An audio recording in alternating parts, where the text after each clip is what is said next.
أعوذ بالله من الشيطان الرجيم. بسم الله الرحمن الرحيم. الحمد لله رب العالمين.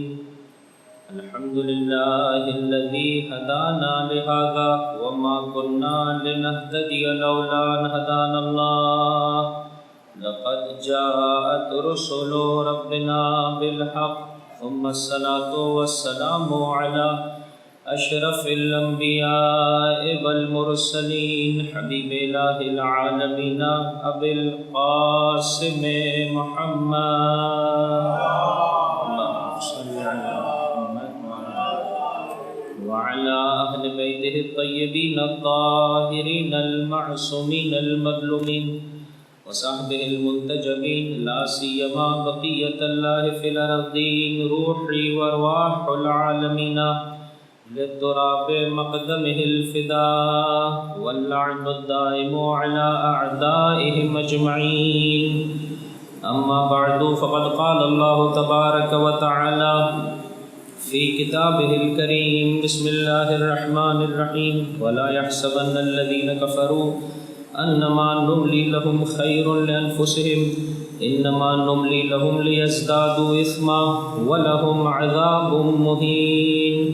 وقال مولانا حسين بن علي عليهما الصلاة والسلام ألا وإن الدعي ابن الدعية قد ركزني بين اثنتين بين السلة والذلة وهيهات من الذلة. وقالت مولاتي زينب بنت علي بن أبي طالب عليهم الصلاة والسلام كد كيدك وجهد جهدك فوالله الذي شرفنا بالوحي والكتاب والنبوة والانتخاب لا تدرك أمدنا ولا تبلغ غايتنا ولا تمحو ذكرنا. درود پڑھ دیجئے محمد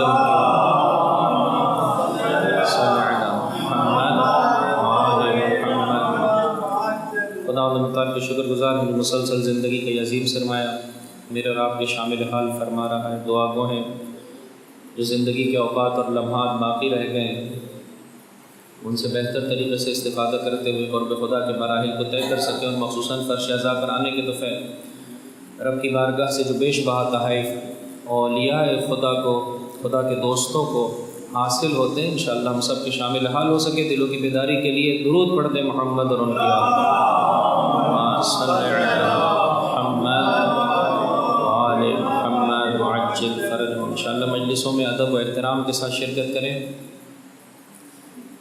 اور پاکیزہ ترین ذکر سننا چاہتے ہیں جتنا پاکیزگی کے ساتھ وضو کے ساتھ اپنے خیالات پر جو دنیا کے مختلف مراحل میں انسان کی زندگی میں آنے والے جو نشیب و فراز ہیں ان خیالات کو کچھ حد تک کنٹرول کرتے ہوئے مولا آقا کی بارگاہ میں کچھ لینے کی غرض سے کچھ پانے کی غرض سے کچھ زندگی اور طرز زندگی کو بدلنے کی غرض سے انشاءاللہ عزیز شرکت کریں. جتنا بہتر طریقے سے انسان ان مجلسوں میں شرکت کرے گا بیش بہا تحائف پروردگار کی بارگاہ سے اس کی حجتوں کی بارگاہ سے اس کے شامل حال ہو جائے گا. واقعاً انسان سر سجدے میں رکھ کر بارہا پروردگار کی بارگاہ میں یہ جملے کہے الحمدللہ الحمدللہ الحمدللہ. کیا کہتا ہے انسان زیارت عاشورہ کے آخر میں؟ پروردگار تیری حمد بجا لاتا ہوں حمد الشاکرین لک علی مصابہم کہ تو نے حسین ابن علی کی مصیبت سے منور دل عطا کیا کہ جو مولا آقا کی مصیبت کو سنتا ہے اس پر روتا ہے. حمد الشاکرین شکر بجا لانے کا مقام ہے. کیوں؟ اس لیے کہ انسان کو غفلت کی نیند سے بیداری عطا کرتا ہے یہ ذکر. اس لیے کہ انسان کے گناہوں سے اور کثافت اور تاریکی کی نجاست سے انسان کو پاکیزگی عطا کرتا ہے ذکر. اپنے ہدف خلقت کو انسان اپنی نگاہوں کے سامنے سجا پاتا ہے اسی کے مطابق زندگی بسر کر پاتا ہے. عبودیت کی معراج اور بندگی کے درجات کو طے کرتا چلا جاتا ہے. پروردگار تیری حمد بجا لاتا ہوں شکر بجا لانے والوں کی حمد کی معنی کتنا بلندی عطا کرتا ہے کتنا انسان کو عزت و شرف عطا کرتا ہے. شب عاشور کون سا دنیا میں ایسا انسان ہوگا جو اتنے غموں میں گھرا ہوا ہو اور اس طرح سے اللہ کی حمد بجا لا رہا. ایک طرف سے نبی زادی اور علی زادیوں کا غم ہے، ایک طرف سے اپنے پاک و پاکیزہ اصحاب کو میرا مولا دیکھ رہا ہے، چاروں جانب سے سختیوں میں گھرا ہوا ہے، اور زبان پر جملے ہیں الحمدللہ، خدا کی حمد بجا لاتا ہوں، علی السراء والضراء، وَأَحْمَدُهُ، شب عاشور کے خطبے کے جملات ہیں، وَأَحْمَدُهُ عَلَى السَّرَّاءِ وَالضَّرَّاءِ، حسین خوشی و غم دونوں حالتوں میں خدا کی حمد بجا لاتا ہے، اس لیے کہ یہ وہ دیکھنے کا انداز ہے جو فرش عزا مجھے اور آپ کو عطا کرتا ہے۔ رب تبارک و تعالیٰ اپنے بندے سے اس طرح سے محبت کرتا ہے کہ جب دے رہا ہوتا ہے اس ذریعے سے بھی اپنے قریب بلا رہا ہوتا ہے، اور جب انسان سے امتحاناً کچھ لے رہا ہوتا ہے تو اس ذریعے سے بھی انسان کو اپنے قریب بلا رہا ہوتا ہے۔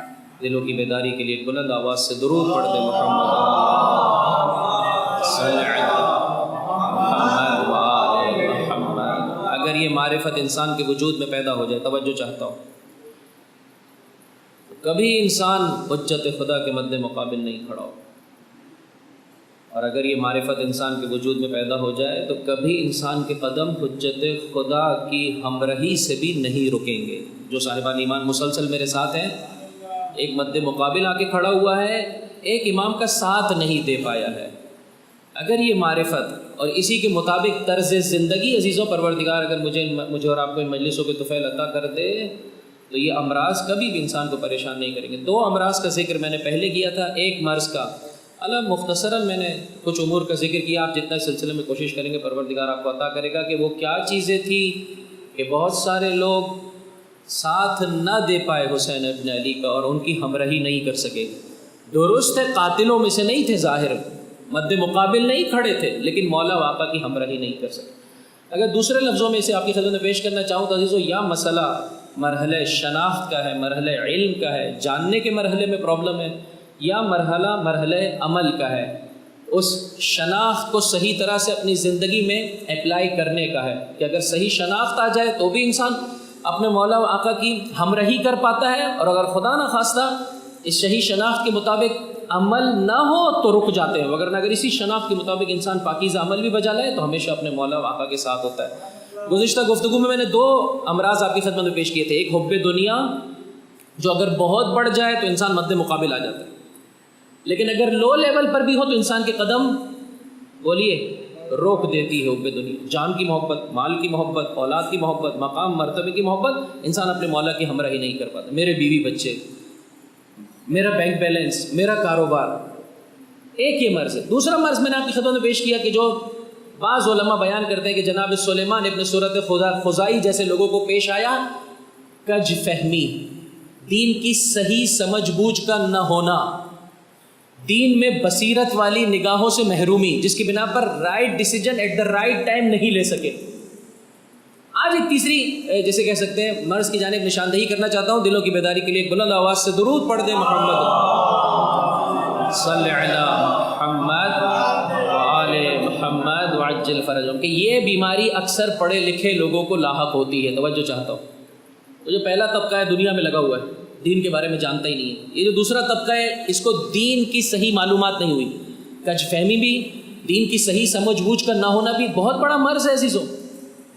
انسان اینالائز نہیں کر پاتا ہے، مختلف واقعات کو ایک دوسرے کے ساتھ جوڑ نہیں پاتا ہے۔ بارہا اس نے دیکھا ہے کہ قرآن کریم سر تپا نورانیت سے بھرا ہوا ہے، 2 آیتیں آپس میں ایسا لگتا ہے ٹکرا رہی ہیں، لیکن ان کو حل نہیں کرتا ہے۔ امام معصوم کی زندگی کے 2 پہلو آپس میں ایک دوسرے کے ساتھ ظاہر میں ایسا لگ رہا ہے کہ ٹکرا رہے ہیں، اس دن ایسے کیا، آج ایسے کیوں کیا، فلاں انسان کو تو دے دیا، اس کو کیوں نہیں دیا، خوب یہ امر ٹکرا رہا ہے ظاہر میں، خوب انسان کی ذمہ داری اس مسئلے کو حل کر لے، حل نہیں کیا، جس کا نتیجہ یہ ہوا امام بلاتے رہے، اس کے قدم رک گئے۔ رہبر معظم انقلاب آیت اللہ خامنہئی نے ان کے مجموعہ ہے وہ مختلف تقاریر کا کہ جس کو کمپائل کیا گیا، بہت اچھے طریقے سے اس بات کو پیش کیا ہے کہ انسان 250 سالہ انسان، یعنی در واقع ائمہ معصومین علیہ الصلوۃ والسلام کی زندگی کو کہ جو 11 ہجری سے شروع ہوتی ہے اور 260 کے قریب، یا آپ کہیں کہ جو غیبت صغریٰ جو شروع ہوئی 260 تک، تقریباً آپ سمجھے 250 سال یا اس سے جو ہے وہ کچھ کم اور زیادہ سالوں پر محیط یہ انسان، فرمایا اس انسان کو ایک انسان کے طور پر دیکھ، مگر تو خود نہیں کہتا اولنا محمد، آخرنا محمد، اوسطنا محمد، کلنا محمد۔ تو جب اسے ایک ہو کر دیکھے گا تو تجھے سمجھ میں آئے گا جیسی سچویشن تھی اس اعتبار سے اسلام کی مصلحت میں جو بہترین کردار تھا وہ امام معصوم نے ادا کیا ہے. بس اگر حسین ابن علی کی جگہ کوئی اور امام معصوم ہوتا تو اسی طرح سے کربلا سجاتا جس طرح سے حسین ابن علی نے سجا. ایک بلند آواز سے درود پڑھ دیں محمد اللہم صلی علی. اور مولا و آقا اگر یہ مجھے اور آپ کو سمجھ میں آ جائے ڈفرینٹ سرکمٹانسز کہ اس زمانے میں میری ذمہ داری کیا ہے عزیزو، مسئلہ حل ہو جائے گا. تیسرا ایک مرض جو کہ لاحق ہے اور پڑھے لکھے لوگوں کو لاحق ہے، وہ یہ ہے کہ امام کی نظر کے سامنے، امام کی ثوابدید کے سامنے، امام کے فیصلے کے سامنے اپنی بات کو اہمیت دینا، اپنے نظریے کو اور اس پر مستقلاً کھڑا رہنا. اور یہ اکثر پڑھے لکھوں لوگوں کو جو ہے نا یہ مرض لاحق ہو جاتا ہے. امام کو آ کر مشورہ دے رہے ہیں، مولا آپ نہ جائیے، مولا آپ قدم آگے نہ بڑھائیے، کوفے میں آپ کے لیے خطرات پائے جاتے ہیں. کہ ایک وجہ، جیسے میں نے آپ کی خدمت میں جو مسلسل میرے ساتھ آ رہے ہیں، میں نے آپ کی خدمت میں عرض کیا کچھ ایسی علتیں اور ایکسکیوز ہیں جو خدا کی بارگاہ میں ایکسیپٹڈ ہیں، مقبول ہیں، خدا اس کو قبول کر لے گا. بیماری کی وجہ سے چاہا تھا پہنچے، نہیں پہنچ پایا، ظالم نے زندان میں قید کر لیا، یا امام نے خود اس سے کہا کہ نہیں تم نہ آؤ، تم مدینے میں رہو. اگر یہ علت ہے تو کوئی مسئلہ نہیں. لیکن اگر اس کے باوجود ان وجوہات سے ہٹ کر کوئی اور علت ہے تو بہرحال یہ خطرے کی علامت ہے کہ وہ کیا سبب بنا کے قدم رک گئے اور امام کا ساتھ نہیں دیا. مسلسل امام لیٹر لکھ رہے ہیں، خط لکھ رہے ہیں بنی ہاشم کے جوانوں سے، اور بنی ہاشم کے بعض جیسے کہہ سکتے ہیں پرومیننٹ افراد، مشہور افراد عزیزوں، ان کے بارے میں بہرحال تاریخ اسلام میں بحث ہے. علماء کرام اس سلسلے کو جو ہے وہ پیش کرتے ہیں کہ کیوں انہوں نے جو ہے وہ ہمراہی نہیں کی. بعض کچھ ایسے ایکسکیوز لاتے ہیں کہ جو قابل قبول ہے، لیکن بعض اوقات ایسا بھی لگتا ہے کہ ان سے کوتاہی سرزد ہوئی. اور اس کوتاہی کے پیچھے وجہ کیا تھی؟ امام کی خواہش اور امام کی تمنا اور امام کے فیصلے کے سامنے اپنے نظریے اور اپنی دید اور اپنی نگاہ کو امپورٹنس دینا، اور اسے مستقل طور پر یہ سمجھنا کہ بھائی امام بھی اس کیس کو جو ہے وہ اسٹڈی کر کے ایک نتیجے پر پہنچے، میں اس نتیجے پر پہنچاؤں، بہتر ہے کہ میں اپنے نتیجے کے مطابق فیصلہ کروں. عزیزو، یہ خطرے سے خالی نہیں ہے، یہ امر واقعاً خطرے سے خالی نہیں ہے. اس سلسلے میں آپ جا کر خود تاریخ کا مطالعہ کر سکتے ہیں. آپ جناب عبداللہ ابن عباس اور دیگر شخصیات کے میں نام نہیں لینا چاہتا، آپ اپنے طور پر جو ہے وہ مطالعہ کریں کہ کیا سبب ہے کہ امام لیٹر لکھ رہے ہیں کہ جو میرے ساتھ آئے گا اسے پروردگار متعال درجہ شہادت عطا کرے گا، اور جو میرے ساتھ نہیں آئے گا وہ فتح اور کامرانی نہیں پائے گا. سمجھ میں یہ آتا ہے عزیزو، ان تمام سارے امراض کو مد نظر رکھیں تو جیسے میں نے ابتدا میں آپ کی خدمت میں عرض کیا، معرفت اگر انسان کو رب تبارک و تعالیٰ کی، اس کی حجتوں کی صحیح معرفت ہو جائے، انسان کو صحیح سمجھ بوجھ آ جائے قرآن کی آیتوں کی نسبت سے، ائمہ کے کردار کی نسبت سے، اللہ کے رسول کے اقوال کی نسبت سے، اور انسان کو اس پس دنیا کی حقیقت سمجھ میں آ جائے تو عزیزو انسان کبھی بھی نہیں بہکتا ہے. نہ مرحلہ علم میں بہکے گا، نہ مرحلہ عمل میں بہکے گا، نہ یہ دنیا اسے بہکا پائے گی، اور نہ کبھی کج فہمی کا یا خدا نہ خواستہ غرور علمی کا. ساتھ ہے میرے، نہ کبھی کج فہمی کا اور نہ کبھی خدا نہ خواستہ غرور علمی کا شکار ہوگا کہ میں نے بڑی محنت کی ہے. بابا جو محنت کی ہے اسی گھرانے کی عطا ہے، لہٰذا جو ان کا فیصلہ اس کے سامنے میں سرنڈر ہو جاؤں، سر تسلیم خم کر لوں. دلوں کی بیداری کے لیے بلند آواز سے درود پیش دیجیے محمد صلی علی محمد. اس کے لیے عزیزو جو بات مجھے سمجھ میں آتی ہے، پہلے عشرے میں بھی میں یہ بات کرتے ہوئے آ رہا ہوں عزیزو، کیا ہو جائے کہ ہمارے معاشرے کا علمی اسٹینڈرڈ جو ہے وہ بلند ہو جائے، معرفتی اعتبار سے معاشرے کے دیکھنے کے انداز میں بہتری آ جائے، فقط ظاہری آنکھوں سے نہیں دیکھے بلکہ اپنی باطنی آنکھوں سے دیکھ پائے یہ معاشرہ. کیا کریں عزیزو؟ مجھے جو بات سمجھ میں آتی ہے اس وقت، ہول اینڈ سول جو مین ہمارے پاس سورس ہے علوم اور معرفت کو حاصل کرنے کا، وہ ہے ممبر. اور جتنا بھی میں نے ہمیشہ پچھلے سالوں میں کہا ہے، کتاب کتاب کتاب، اور بہرحال آج آپ کے لیے کتاب بھی اپنے ساتھ لے کر آیا ہوں، لیکن اکثر دوست یہی کہتے ہیں کہ یہ جو ہے وہ ایک پریکٹیکل جو ہے وہ سولوشن نہیں ہے، آپ پریکٹیکل بات کریں. یہ کتاب ان کے لیے اچھی ہے کہ جن کو نیند نہیں آتی ہے، جیسے کھولیں گے فوراً نیند آ جاتی ہے. عام انسان کو آپ کتاب کی طرف بہرحال عزیزوں اس پرآشوب زمانے میں جس میں دشمن چاروں جانب سے حملہ آور ہے، کبھی انسان غرور علمی کا شکار ہو جاتا ہے اور کہتا ہے انما اوتیتہ علی علم، قارونی فکر آ جاتی ہے، منبر رسول پر آ کر لوگوں کو دور کر رہا ہوتا ہے.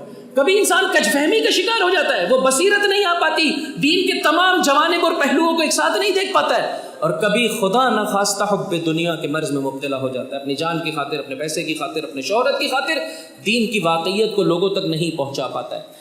جب ہم نے مان لیا کہ ہمارے پاس ہول اینڈ سول اس وقت ایک ہی راستہ رہ گیا ہے، آؤ عزیزو انہی مجلسوں کے اسٹینڈرڈ کو بہتر بنا لیں۔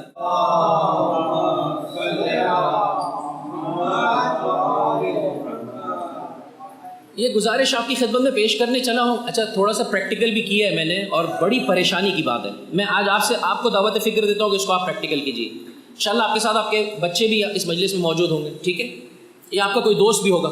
جب مجلس سے باہر جائیں تو ایک دوسرے کو روک کر سوال کریں کہ بھائی مولانا صاحب نے کہا ہے آج حد اقل یہ سوال ایک دوسرے سے کر لیتے، آج کیا سیکھا، آج کیا پایا۔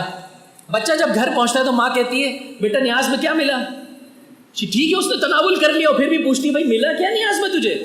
تو آج اپنے بچوں سے جب وہ مجلسوں سے گھر واپس آتے ہیں، 2 مجلسوں کے بعد، 3 مجلسوں کے بعد، 4 مجلس، بیٹا آج نیاز میں کیا لایا، کب اما جان وہ تو میں نے کھا لیا، نہ اس نیاز کی بات نہیں کر رہا ہوں کہ جو تو نے اپنے بدن کو پہنچائی کہ وہ تیرے جسم و روح کی شفا کا باعث بنی، میں اس نیاز کی بات کر رہی ہوں کہ جس سے انسان کی عقل میں رشد آتا ہے، جس سے انسان کے دیکھنے کا انداز بدل جاتا ہے۔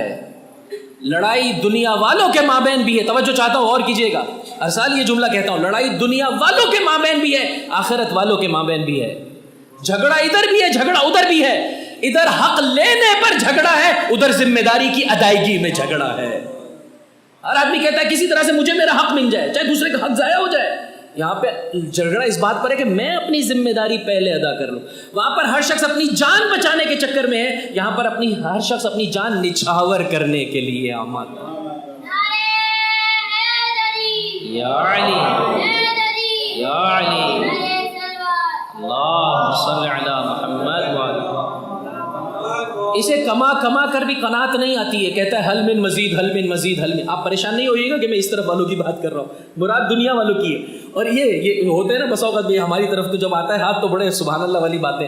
بہرحال دنیا دار کی بات کر رہا ہوں، انشاءاللہ اس مجمع میں کوئی ایسا نہیں۔ مجھ غریب و فقیر کے لیے بھی دعا کریں، پروردگار ان ساری امراض روحانی سے ہم سب کو نجات عطا کرے۔ بار دیگر صلوات علی محمد وآل صلی علی محمد وآل محمد وعجل فرجہ۔ یہاں پر قناعت نہیں آتی انسان جب دنیا دار ہوتا ہے، کہتا ہے حل من مزید، حل من، اور فیکٹریاں ہو جائیں اور پیسہ بڑھ جائے۔ ہاں اور بنائی بھی انہوں نے دنیا، ڈیزائن بھی ایسی کی ہے، نت نئی چیزیں روزانہ لے آتے ہیں، جھوٹی بھوک ہمارے وجود میں بیدار کر دیتے ہیں، انسان کو اپنا موبائل برا لگنے لگتا ہے، انسان کو اپنا گھر بیکار لگنے لگتا ہے، صوفے برے لگنے لگتے ہیں، پردے برے لگنے لگتے ہیں۔ انہوں نے دنیا ایسی سجائی ہے، اور ہم بھی ماشاءاللہ دیکھنے میں تو فراخ دل ہیں۔ مولانا صاحب دیکھنے میں تھوڑی پیسہ جاتا ہے، جس میں پیسہ جائے اس میں ٹینشن لیں، تو لہٰذا دیکھ تو لیتے ہیں لیکن بعد کے پھر نقصانات کو جو ہے وہ مد نظر نہیں رکھ پاتے۔ لیکن توجہ چاہتا ہوں، یہاں والا قناعت نہیں کر پاتا ہے، اسی طرح سے یہاں والا بھی قناعت نہیں کر پاتا ہے۔ اللہ اکبر اللہ اکبر۔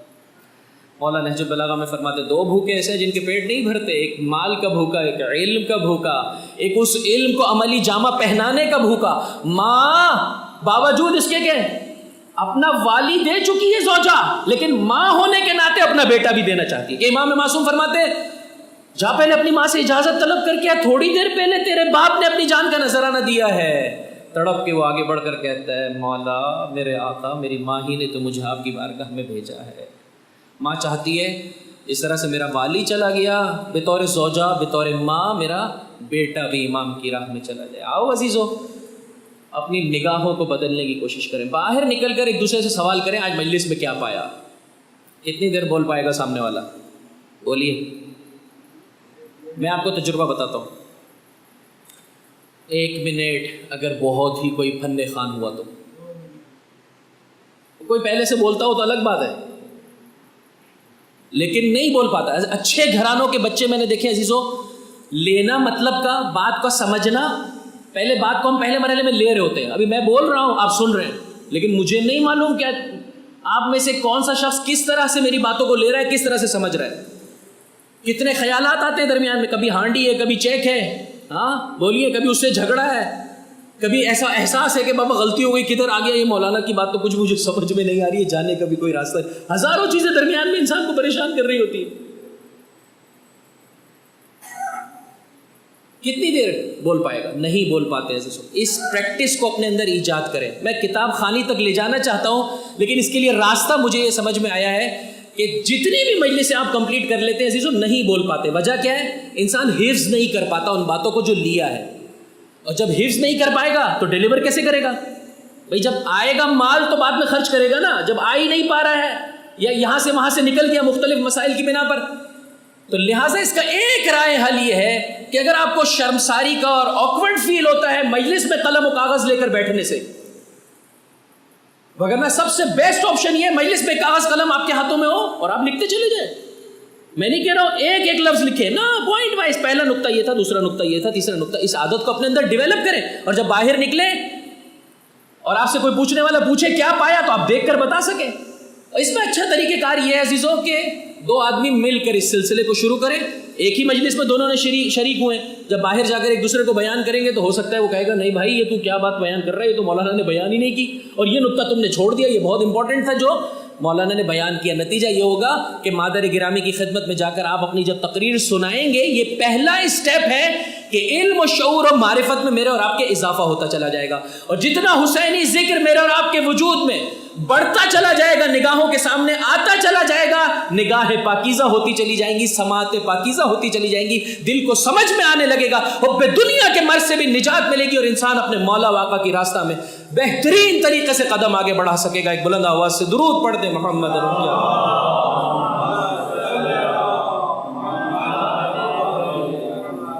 بہرحال ہمارے ایک بھائی نے اس سلسلے میں زحمت کی ہے، اکثر کتابوں کی جو دکانیں ہیں وہ ہمارے اپنے شہر میں، اور اپنے شہر کو تو چھوڑیے اپنے محلے کو اٹھا دیکھ لیجئے، دیندار محلوں میں سے، اور جسے کہہ سکتے ہیں دینی ایکٹیویٹیز کے اعتبار سے منفرد محلوں میں سے اس محلے کا الحمدللہ شمار ہے۔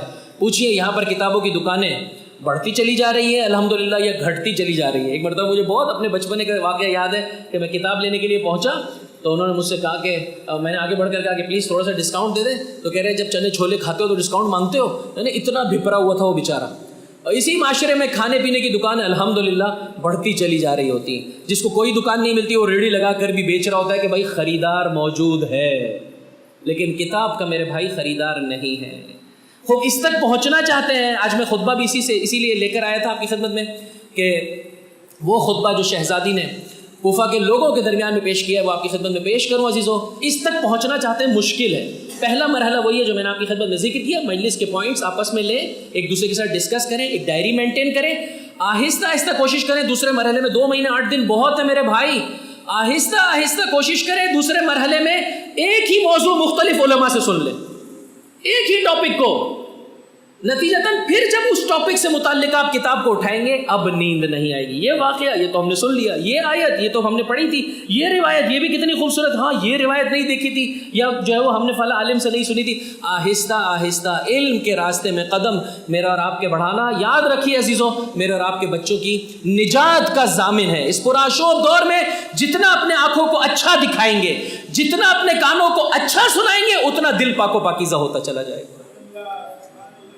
خدا نخواستہ اگر آنکھیں برا دیکھنے لگے، خدا نخواستہ اگر کانوں کو بری صحبت مل جائے، شہزادی کی زندگی کو اٹھا کر دیکھیے عزیزوں، بہت زیادہ جزئیات زندگی اہل بیت کے گھرانے کی خواتین کی ہمیں نہیں ملتی ہیں۔ وجہ کیا ہے؟ اللہ کی جانب سے یہ ذمہ داری ہے، اور میں ہاتھ جوڑ کر حسینی لشکر میں شامل ہر جوان اور پیر اور مرد و زن سے یہ گزارش کرنا چاہتا ہوں، اگر چاہتے ہیں عزیزوں جو مجلسوں سے ملتا ہے وہ نورانیت کا سبب بنے، میرے اور آپ کو کی پاکیزگی کا سبب بنے، امراض جسمانی اور روحانی سے شفا کا سبب بنے عزیزوں۔ جہاں لینے میں دقت کریں اچھے طریقے سے لیں، کم لیں اچھا لیں، زیادہ لینا چاہتے ہیں دقت کریں۔ رات کو پہنچنے کے بعد سونے سے پہلے ڈائری مینٹین کریں، 2 مجلسوں میں شرکت کی، اس میں یہ پایا، اس میں یہ پایا، اس میں یہ پایا۔ تھوڑا بہت اسی سلسلے میں جب آپ قدم آگے بڑھائیں گے، علماء کرام کی رہنمائی بھی لیتے چلے جائیں گے، ذہن میں سوالات پیدا ہوں گے۔ اس معاشرے کا اہم ترین المیہ یہ عزیزوں، ذہن میں دینی ٹاپک سے متعلقہ سوالات پیدا نہیں ہوتے ہیں، اور آخر میں انشاءاللہ العزیز اس نتیجے پر پہنچیں گے کہ پھر کتاب پڑھنے میں آپ کو مزہ آنے لگے گا، اور جیسے میں نے آپ سے کہا کلیکٹیولی اگر اس کام کو کریں گے تو بہت جلدی انشاءاللہ اس معاشرے کے ہر فرد کی ذمہ داری ہے۔ جس طرح کھانا ہم میں سے ہر ایک کے لیے ضروری ہے، جسم کی نیڈ ہے، اسی طرح سے میرے بھائی معرفت، عقیدے کا ایک مکمل دورہ، احکام اسلامی کا ایک مکمل کورس اور اسی طرح سے اخلاق اسلامی، غیبت ہے، تہمتیں ہیں، نفرتیں ہیں، کینہ ہے، اخلاق اسلامی کا ایک مکمل کورس ہر جوان ملت کے لیے ضروری ہے عزیزو، ہر جوان ملت کے لیے ضروری ہے۔ یہ انشورڈ کرتا ہے مجھے اور آپ کو گناہ کبیرہ اور صغیرہ سے بچاتا ہے، اور شیطان کے جسے کہہ سکتے ہیں وسوسوں سے مجھے اور آپ کو شکار ہونے سے بچاتا ہے، اور اس غیبت کے زمانے میں نائبین امام کی قربت میں اور ان سے قریب ہونے کے اضافے کا، ان کے قریب ہونے میں اضافے کا سبب بنتا ہے۔ ایک بلند آواز سے درود پڑھ دے محمد اور ان کی آل صلی علی محمد وآل محمد وعجل فرجهم۔ کچھ صاحبان ایمان کتاب لے آئے ہیں اور کچھ کو نہیں ملی ہے۔ خوب ان کی خدمت میں عرض کر دوں کہ جنہوں نے کتاب لے لی ہے کہ اس کتاب کی ایک قیمت ہے بانی کتاب کی جانب سے، اور وہ کتاب کی قیمت یہ ہے کہ محرم کے ختم ہونے تک آپ نے اس کتاب شریف کی تلاوت کر لینی ہے، ایک مرتبہ اس کتاب کو پڑھ لینا ہے۔ اگر یہ قیمت آپ ادا کرنے کے قابل ہیں الحمدللہ تو اسے لے جائیے بخیر و خوشی، لیکن اگر آپ احساس کرتے نہیں مولانا اتنا آسانی سے ہم ہاتھوں میں نہیں آتے تو کوئی مسئلہ نہیں ہے میرے بھائی، انشاءاللہ پروردگار متعال کسی اور موڑ پر مجھے اور آپ کو رہنمائی عطا کر دے گا، کوئی مسئلہ نہیں۔ اور ہر گھرانے کے لیے ایک عدد کتاب یہ اپنے پاس رکھے کہ جو ہے وہ انشاءاللہ آپ کو اچھی لگتی ہے تو اپنے طور پر خود جو ہے وہ اس سلسلے میں قدم آگے بڑھائیے عزیزوں۔ اپنے گھر میں ایک شیلف کتابوں کا ضرور بنائیے۔ شہزادی کا خطبہ، دو امر آپ کی خدمت میں پیش کرنا چاہتا ہوں اور ربط مصائب۔ ایک، یہ خطبہ قاتلین حسین سے دیا ہے۔ دو، یہ خطبہ بد دعا ہے۔ تکرار کریں میرے ساتھ۔ ایک، یہ خطبہ قاتلین حسین سے دیا ہے شہزادی نے۔ دو، بد دعا۔ کیسے قاتلین حسین سے دیا ہے؟ کوفے کا آغاز ہے 17 ہجری قمری میں خلیفہ ثانی کے حکم سے سعد بن ابی وقاص کے ہاتھوں۔ اسٹارٹنگ ہی 40,000 فوجیوں پر مشتمل ایک فوجی چھاونی ہے، ایران کو فتح کرنا چاہتے تھے، غیر مسلم زمین ہے اس کو فتح کرنا چاہتے تھے، لہٰذا ایک ایسی جگہ جو پر آب و ہوا بھی ہے اور یہاں سے جو ہے وہ سپلائی فوجیوں کا اور اسی طرح سے جنگی ساز و سامان کا آسان ہے، لہٰذا اس جگہ کا انتخاب کیا گیا۔ یہاں تک کہ 60 ہجری میں 1.5 لاکھ سے زیادہ کوفے کی آبادی بتائی جاتی ہے۔ توجہ چاہتا ہوں عزیزو، اس کوفے میں میرے مولا کی حکومت کا زمانہ 4-4.5 سال ہے، جس کی بنا پر شیعیان حیدر کرار کی رغبت ہے۔ اور بہرحال یہ کوفہ زمین کے اس ٹکڑے پر مشتمل ہے کہ جدھر انبیاء کرام کی قبریں ہیں، جدھر اللہ کی عبادت کرتے ہوئے یہ ہستیاں نظر آئی ہیں۔ یہی سبب ہے کوفے سے متعلقہ جو فضیلت کی روایتیں ہیں وہ انہیں پاک و پاکیزہ ہستیوں کو دیکھتے ہوئے فرمایا کوفہ روضۃ من ریاض الجنہ، جنت کے باغوں میں سے ایک باغ ہے۔ یہی سبب ہے کبھی آپ کو موقع ملے تو آپ مسجد کوفہ کی زیارت کر کے جب نکلیں اور جناب میثم تمار کی زیارت کو جائیں تو راستے میں جتنے پولز ہیں اس پر آپ کوفے سے متعلقہ فضیلتوں کی روایتوں کو دیکھ پائیں گے۔ کبھی رک کے پوچھا بھی کریں عزیزو ایک دوسرے سے، دنیا میں تو ہم پوچھتے ہیں بھائی یہاں پہ کیا مل رہا ہے کیا بٹ رہا ہے، اخروی اعتبار سے بھی دیکھا کریں عزیزو، فضیلت سے متعلقہ روایتیں۔ میں نے بارہا عرض کیا ہے، بہرحال افسوس ہوتا ہے اس لیے ذکر کر دیتا ہوں کہ کیوں ہمارے امام بارگاہ ہیں اور اسی طرح سے حسینیہ، اسی طرح سے مسجد مولا آقا کے کلمات سے، شہزادی کے کلمات سے کیوں مزین نہیں ہوتے عزیزو؟ آگے بڑھے، مزین کیجئے، جتنا نگاہوں کو اچھا منظر نہیں دکھے گا، پیغام حقیقی نظر آئے گا ہماری زندگیوں میں۔ اپنے گھروں میں یہ کام کیجئے عزیزو۔ دیکھیں میرے مولا کے اس جملے کو آپ کی خدمت میں پیش کرنا چاہتا ہوں، ایک بلند آواز سے درود پڑھ دیں محمد صلی علی۔ فرمایا الا ترون ان الحق لا يعمل به وان الباطل لا يتناهى عنه، اے لوگوں نہیں دیکھتے ہو کہ حق پر عمل نہیں ہو رہا، باطل سے روکا نہیں جا رہا۔ لِيَرْغَبَ الْمُؤْمِنُ فِي لِقَاءِ اللَّهِ مُحِقًّا، ایسے میں مومن کو اللہ کی ملاقات کا شوق ستانا چاہیے۔ انی لا ارى الموت الا سعادہ ولا الحیات مع الظالمین الا برما۔ حسین تم سعادت کے در پہ نہیں ہو، حسین موت میں سعادت دیکھتا ہے، خدا کی راہ میں اپنی جان کا نذرانہ دینے میں سعادت دیکھتا ہے۔ موت تو برحق ہے عزیزو، ایک نہ ایک دن آنی ہے۔ ولا الحیات مع الظالمین الا برما، ننگوار ہے ظالمین کے ساتھ زندگی۔ ابھی انسان کی نگاہوں کے سامنے ہوگا یہ درس زندگی، کتنی انسان کی زندگی میں بہتری آتی چلی جائے گی۔ بہرحال کوفے سے متعلقہ جو فضیلت کی روایتیں ہیں وہ اس کوفے کے ٹکڑے کو، ان پاکیزہ مقامات کو دیکھتے ہوئے، ان اچھے لوگوں کو دیکھتے ہوئے ہے، وگرنہ کوفے کی سرزمین نشیب و فراز پر مشتمل ہے۔ یہی سبب ہے اسی کوفے سے متعلقہ لوگوں کے لیے ائمہ علیہ السلام اور شہزادی، جیسے میں نے آپ کی خدمت میں عرض کیا، شریکۃ الحسین عقیلہ بنی ہاشم زینب کبریٰ ثانی زہرا سلام اللہ علیہا، ما صلی علی محمد عجل فرجہم، کوفے کے لوگوں کے لیے بد دعا ہے۔ لیکن یہ کون سے لوگ ہیں؟ 1.5 لاکھ سے زیادہ افراد پر مشتمل ہے کوفہ 60 ہجری قمری میں، اور عقیدتی اعتبار سے 4 بڑے گروہ یہاں پر مسلمانوں کے پائے جاتے ہیں۔ ایک شیعیان حیدر کرار ہے، ایک بنی امیہ کے جیردار ہے، بنی امیہ کے نوکر ہیں۔ اگر یاد ہو آپ کو کہ نعمان ابن بشیر جو پہلے کا گورنر تھا ابن زیاد سے پہلے کا، اور شیعیان حیدر کرار ایکٹیو ہو گئے تھے اور مسلسل امام کو لیٹر لکھا جا رہا تھا، ہم اس کے ساتھ نماز جمعہ میں شریک نہیں ہوتے، آپ پلیز آ جائیے۔ تو کس نے خط لکھا تھا شام یزید کو؟ یہی انہی جیرداروں نے، انہی نمک خاروں نے، انہی حرام زادوں نے عزیزوں خط لکھا کہ جو ہے وہ اگر تو اپنے کوفہ بچانا چاہتا ہے تو یہاں پر کسی اور گورنر کو بھیج، اور پھر اسی لیے بصرہ کی گورنری کے ساتھ ابن زیاد کو کوفے کی بھی گورنری دے دی گئی۔ 3 خوارج یہاں پر رہتے ہیں، چوتھے عزیزوں دنیا پرست انسان، جدھر ہوا کا جھونکا وہاں ان کا جھکاؤ، ان کا کوئی دین و مذہب نہیں ہے جز دنیا کے۔ یہی سبب ہے جب دیکھا کہ مسلم ابن عقیل کے ہاتھوں پہ بیعت ہو رہی ہے اور قریب ہے کہ، توجہ چاہتا ہوں، قریب ہے کہ علوی نظام آ جائے گا، تو جب سب خط لکھ رہے انہوں نے بھی خط لکھ ڈالا۔ توجہ چاہتا ہوں میرے، انہوں نے بھی خط لکھ ڈالا، اور محسوس ہی ہوتا ہے عزیزوں واپسی پر ان کو کچھ بھی نصیب نہیں ہوا۔ یہ جو رو رہے ہیں نا، مولا کی بیٹی جناب فاطمہ بنت الحسین یہ کہتی ہوئی نظر آتی ہے کہ ایک شقی عصر عاشور میرے پازیب چھین رہا تھا، روتا چلا جا رہا تھا۔ میں نے کہا کیا کر رہا ہے اور پھر رو کیوں رہا ہے؟ کہ اولاد رسول کے ساتھ یہ سلوک کر رہا ہوں اس لیے رو رہا ہوں۔ کہ پھر چھین کیوں رہا ہے؟ کہ اگر میں نہیں چھینوں گا تو کوئی اور چھین کے لے جائے۔ یہ فقط احساساتی رونا ہے،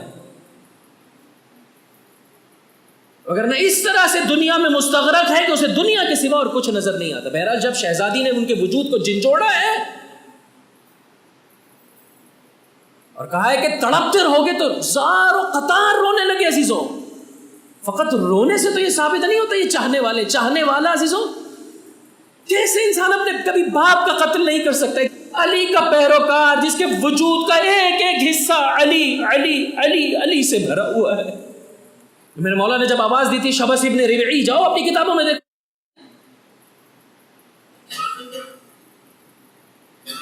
ایک ایک کر کے میرے مولا تم نے خط لکھے تھے، کیوں ساتھ نہیں دیتے ہو؟ منہ پھر علی، شیعہ یعنی علی کے وجود سے۔ یہ وہ ہے کوفے سے آنے والا شیعہ جو میرے مولا کے قافلے میں آپ جا کر پڑھیے صاحب حسین کتنے ہی ایسے میرے مولا کے چاہنے والے، ابو سمامہ ساعدی و بریر و عابس ابو شاکری و نہیں معلوم، یہ سب کوفے سے ہے، قراء ہیں، زہاد میں سے ان کا شمار ہوتا ہے عزیزوں۔ اسی طرح سے انہوں نے اپنے آپ کو مولا تک پہنچا ہے۔ کیوں جرم کو مٹانا چاہتے ہیں؟ بہرحال دعوت فکر ہے، وگرنہ جو جرم کو جتنا مٹانا چاہے گا وہ اتنا بڑا مجرم قرار پائے گا خدا اور اس کی پاکیزہ حجتوں کی بارگاہ میں۔ آپ دیکھ لیجئے کس طرح سے دنیا کی محبت میں مستغرق ہے، کس طرح سے زباناً میرے مولا کی شان میں توہین کر رہے ہیں یہ لعین سرزمین کربلا میں، کس فجیع طریقے سے ذبح کیا جا رہا ہے اولاد رسول کو۔ اجرکم علی اللہ۔ پس ایک یہ خطبہ شہزادی کا قاتلین سے، 2 بد دعا ہے۔ مولانا صاحب کیا بد دعا دین کا حصہ ہے؟ جی ہاں، میرا وقت مکمل ہو گیا، بد دعا دین کا حصہ ہے۔ اب میں اشارہ کرنا چاہتا ہوں، آپ اپنے طور پر خود انشاءاللہ العزیز دیکھ لیجئے گا، اور جیسے میں نے وعدہ کیا تھا لہٰذا ربط مصائب سے پہلے اس خطبے کو پڑھنا چاہتا ہوں عزیزو۔ بد دعا ہے، سورہ مبارک انفال، سورہ مبارک یونس، قرآن کریم کا 10واں سورہ، آیت کا شمارہ ہے 88۔ میں تفصیلات کل پیش کر دوں گا، آپ اپنے طور پر دیکھ کر آئیے گا، اس لیے ہیڈنگز دے رہا ہوں تاکہ آپ دیکھیں۔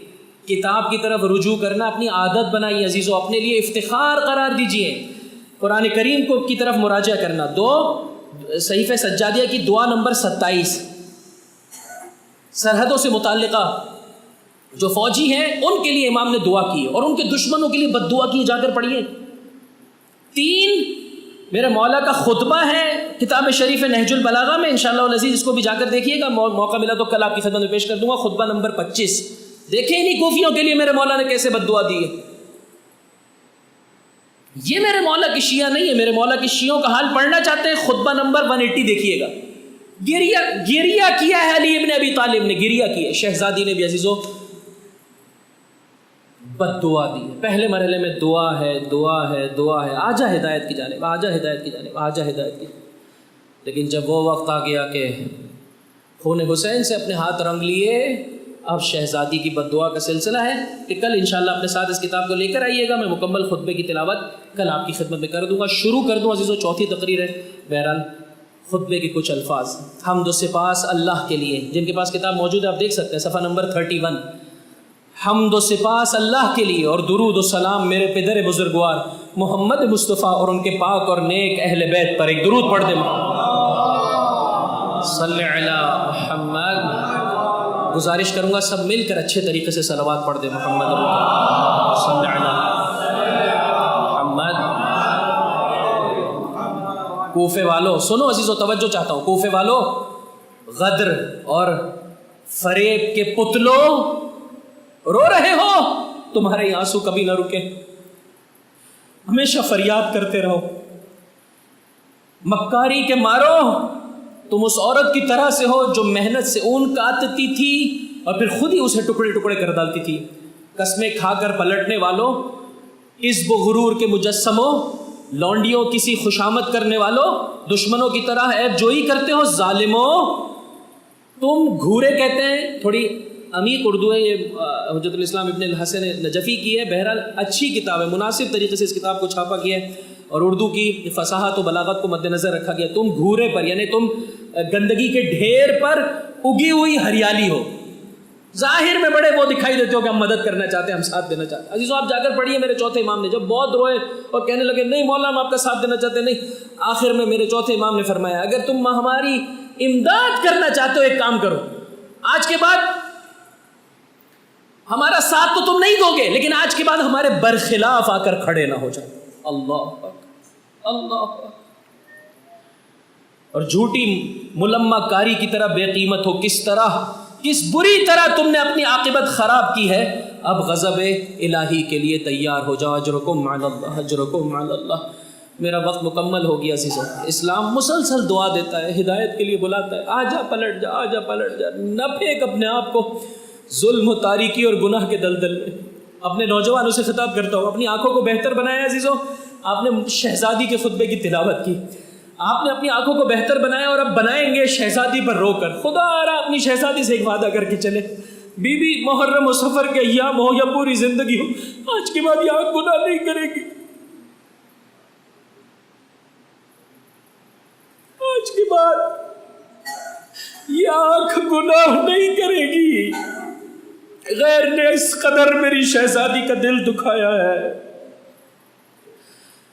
قسم خدا میں آپ کا اپنا ہوں، جھوٹا نہیں ہوں. میری ماں نے، میرے باپ نے یہ محبت مجھے عطا کی ہے. شہزادی آپ سے وعدہ کرتا ہوں آپ اس سلسلے میں میری مدد فرما دیجیے. خدا نے اپنے طرز زندگی کو بدلیے. کب تک اس جھوٹ اور مکاری کو، کب تک اس تخیلی دنیا کو، اس نان ریئلسٹک دنیا کو دیکھتے رہیں گے. شہزادی خطبہ دیتی چلی گئی. 3 خطبے عزیزو. کتاب احتجاج میں اگر موقع ملا تو اشارہ کروں گا جناب فاطمہ صغریٰ کا خطبہ، شہزادی کا خطبہ اور میرے بیمار امام سید سجاد کا خطبہ. رو رہا ہے مجمع، گریہ کر رہا ہے، فریادیں بلند کر رہا ہے اور بی بی بد دعا پر بد دعا دیتی چلی جا رہی. تم نے کس خون سے اپنے ہاتھوں کو رنگ لیا ہے؟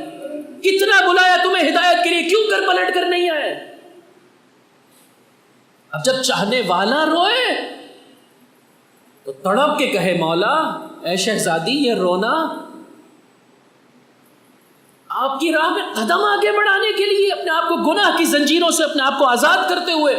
کتنا رلایا ان کوفے کے دنیا پرست لوگوں نے آپ کو. شہزادی آج کے بعد میں گنہگار خطا کر آپ کا غلام و کنیز آپ کو نہیں رلاؤں گا.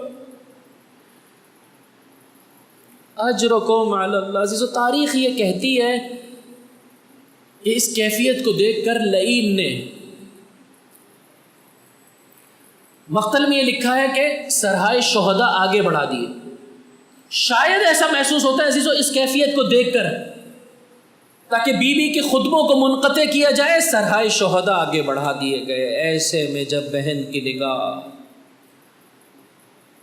نوک نیزہ پر بھائی کے سر مطہر پر پڑھی۔ اب عزیز و شہزادی نے مرثیہ پڑھا ہے، اجرکم علی اللہ، اجرکم علی اللہ۔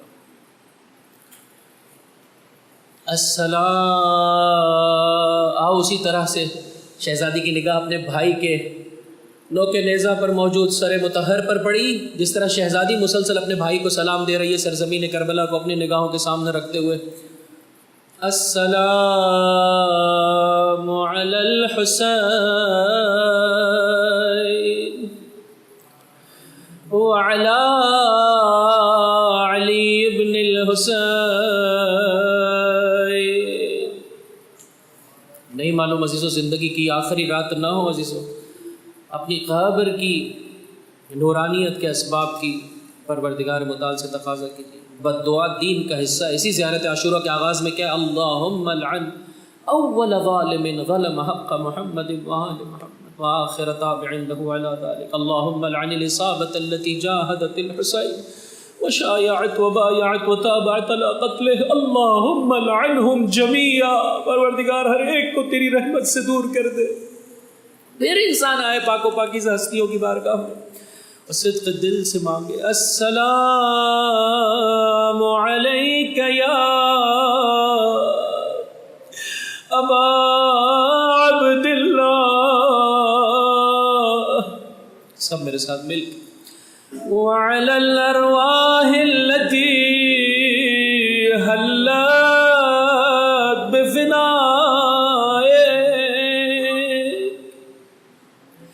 علیک منی سلام اللہ ابدا ما بقیت وبقی اللیل والنہار ولا جعلہ اللہ آخر العہد منی لزیارتکم، السلام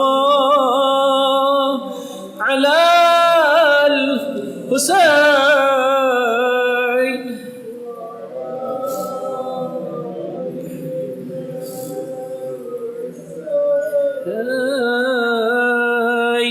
وعلی اولاد الحسین وعلی اصحاب الحسین۔ نوک نیزہ پر بھائی کے سر مطہر کو دیکھا، شہزادی نے مرثیہ پڑھا عزیزو، کچھ جملے اور بند آج اور کچھ بند انشاءاللہ کل آپ کی خدمت میں پڑھوں گا۔ تھوڑی دیر کے لیے اس منظر کی سختی کو، اس شہزادی کے غم کی اس کیفیت کے عالم کو دیکھیے عزیزو۔ 10ویں محرم کو مقتل یہ کہتا ہے کہ جب عصر کا وقت آیا تو میرے مولا کے سر مطہر کو لعین نے آگے بڑھا دیا سرزمین کوفہ کی جانب۔ یہی سبب ہے، اور دیگر سرحائے مطہر کو بھی آگے بڑھا دیا گیا، یہی سبب ہے کہ 11ویں کے دن، توجہ چاہتا ہوں، 11ویں کے دن بیویوں نے مقتل میں اور گنج شہیدہ میں پامال لاشوں کی زیارت تو کی ہے، لیکن سر مطہر کی زیارت نہیں کر پائے۔ شاید ہی زینب کبریٰ کا کوئی دن بھائی کی زیارت کے بغیر گزرا ہو۔ 11ویں کا دن مکمل ہوا، یہاں تک کہ 12ویں کا دن آیا، یہ لوٹا ہوا قافلہ سرزمین کوفہ، اور ایسے میں بھائی کا سر نوک نیزہ پر بہن کی نگاہوں کے سامنے مرثیہ پڑا، یا ہلالان لما استتم کمالا غالہ خسفہ فابد غروبا۔ انشاءاللہ کوشش کرے خدا بلند آواز سے رونے کی طاقت عطا کرے۔ شہزادی فرماتی ہے، چاند تو ابھی کامل نہ ہوا تھا کہ غروب کر گیا۔ اجرکم علی اللہ، اجرکم علی اللہ۔ عزیزو ایک یا دو جملے پڑھنا چاہتا ہوں انشاءاللہ، جتنے اچھے طریقے سے بلند آواز سے گریہ کرتے ہوئے عزیزو پروردگار سے مانگیں گے انشاءاللہ ثانی زہرا کے وسیلے سے رب تبارک و تعالیٰ عطا کرے گا. اتنی سختی میں حسین کا پیغام پہنچایا، میں سکون اور اطمینان سے مولا آقا کی تعلیمات کے مطابق کیوں زندگی بسر نہ کروں. یا ہلالان لما استتم کمالا، اے چاند تو ابھی کامل نہ ہوا تھا کہ غروب کر گیا. سن سکو گے عزیزو کیا کہہ رہی ہے شہزادی؟ ما توہمت یا شقیق فؤادی کان ھذا مقدرا مکتوبا.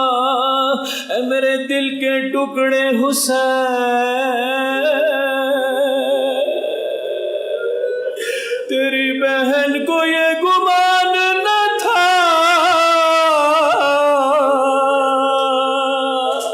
میں ہاتھ جوڑ کر عرض کروں گا شہزادی، کیا بابا نے خبر نہیں دی تھی؟ کیا بھیا نے نہیں بتایا تھا؟ ارے بی بی تڑپ کے کہے گی اے ذاکر، زینب کو یہ گمان نہ تھا ایک دن اس عالم میں ماں جائے گی زیارت کرے گی زینب نو کے نیزہ پر میرے بھائی کا سر زینب بے چادر، نو کے نیزہ پر سر زینب بے چادر، مجمع اغیار و فجار اجرکم علی اللہ. اس موقع پر عزیزو دو یتیموں کا تذکرہ کیا، میں ایک یتیم کا ذکر کرنا چاہتا ہوں. اولاد والوں خدا تمہارے بچوں کو سلامت رکھے. خدا نے جسے بیٹیاں عطا کی ہیں، خدا کی رحمت کا، خدا کے جمال کا عجیب مظہر ہے بیٹی. عزیزو جب کسی کے گھر میں انتقال ہو جاتا ہے کوشش کی جاتی ہے اگر چھوٹے بچے ہوں مخصوصاً اگر بیٹی ہو باپ کی تصویریں ہٹا دی جاتی ہے، اس لیے کہ ننھی بچی کی نگاہ جب بھی تصویر پر پڑتی ہے تڑپ کے کہتی ہے میرا پاپا. اولاد والوں کبھی امتحان کرنا چاہتے ہو کر لو. کبھی سفر پہ گئے ہو نا، اگر بیٹی سے بہت محبت ہے اور بیٹی کو بھی لگاؤ ہے کہ فطرتاً ایسا ہی ہوتا ہے، کبھی دور سے باپ کو موبائل پر یا کسی اور ذریعے سے بیٹی دیکھ لے، دیکھو اس کی کیا کیفیت ہو جاتی ہے. تڑپ کے کہتی ہے بابا مجھے کب اپنی آغوش میں لے گا بابا، تھوڑی دیر کے لیے ایسا ہنس کیجئے. ننھی بچی نو کے نیزہ پر باپ کا سر، زینب کبریٰ کی فریاد. فرمایا بھیا حسین فاطمہ الصغیرہ تکلمہا، اپنی اس ننھی بچی سے بات کر لے. اس کا دل ڈوبا جاتا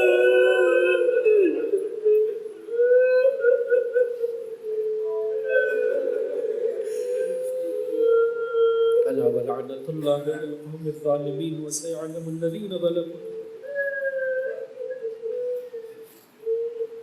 ای منقلب ینقلبون. بارے ہمارے اس قلیل توسل کو اپنی بارگاہ میں قبول و مقبول فرما. ہمارے گناہ کبیرہ و صغیرہ معاف فرما. زندگی میں اوقات اور لمحات باقی رہ گئے تیری اطاعت میں بسر کرنے کی توفیق عطا فرما. پروردگار مومنین مومنات تیری بارگاہ میں اپنے ہاتھ بلند کیے ہوئے ہر وہ حاجت جس کا پورا ہونا تیری مصلحت میں قبول و مقبول فرما. جو مریض ہے خصوصیت سے التماس سے دعا کے لیے کہا ہم سب امراض روحانی مبتلا ہیں. پروردگار تجھے اس فرش عذاب فرش شفا کا واسطہ خصوصیت سے ہماری آنکھوں کو اور ہماری کانوں کو شفا عطا فرما. پروردگار کان کو اچھا سننے کی، آنکھ کو اچھا دیکھنے کی توفیق عطا فرما. دین مبین اسلام کی بلندیوں کو دیکھنے کی توفیق عطا فرما.